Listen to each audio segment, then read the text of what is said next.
ब्रिटनच्या इतिहासात एक अशी राणी झाली जिच्या आयुष्याने संपूर्ण जग बदलले. ती म्हणजे राणी व्हिक्टोरिया. 1819 साली व्हिक्टोरियाचा जन्म झाला. लहान वयातच तिच्यावर मोठ्या जबाबदाऱ्या आल्या. फक्त 18 वर्षांची असताना ती ब्रिटनची राणी बनली. तिच्या राज्यकाळात ब्रिटिश साम्राज्य जगातील सर्वात मोठे साम्राज्य बनले. पण तिच्या वैयक्तिक आयुष्यातील एक कथा आजही लोकांना आश्चर्यचकित करते.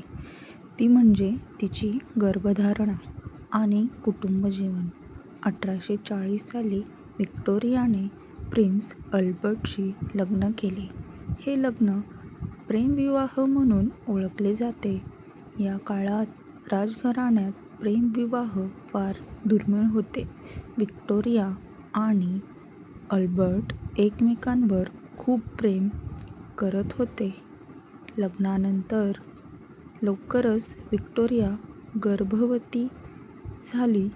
तिचे पहिले बाळ 1840 मध्ये जन्माला आले. त्या बाळाचे नाव होते प्रिन्सेस व्हिक्टोरिया.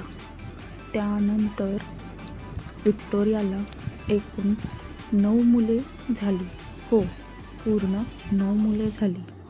या काळात इतक्या जबाबदाऱ्या सांभाळणे खूप कठीण होते. राणी असूनही तिला गर्भधारणेदरम्यान अनेक शारीरिक त्रास सहन करावे लागले. तिला गर्भधारणा अजिबात आवडत नव्हती. इतिहासात नमूद आहे की तिला गर्भावस्था म्हणजे अस्वस्थ करणारी अवस्था असे वाटत होते. पण ती आपल्या कुटुंबावर खूप प्रेम करत होती. व्हिक्टोरियाची मुले नंतर युरोपातील अनेक राजघराण्यांत लग्न करून गेली. म्हणूनच तिला युरोपची आजी असे म्हटले जाते. पण तिच्या गर्भधारणेशी संबंधित एक मोठे रहस्य होते. तिच्या मुलांमध्ये हिमोफिलिया हा एक नवीन गंभीर आजार उद्भवला होता. हा आजार पसरला. हा आजार रक्त व्यवस्थित घोटत नाही या प्रकारचा होता. हा आजार तिच्या काही मुलांना आणि नातवंडांना झाला. इतिहासकार म्हणतात की हा आजार व्हिक्टोरियामधूनच पुढे पसरला.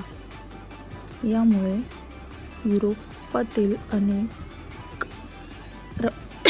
राजघराण्यांवर परिणाम झाला. तरीही व्हिक्टोरियाने आपले कर्तव्य कधी सोडले नाही.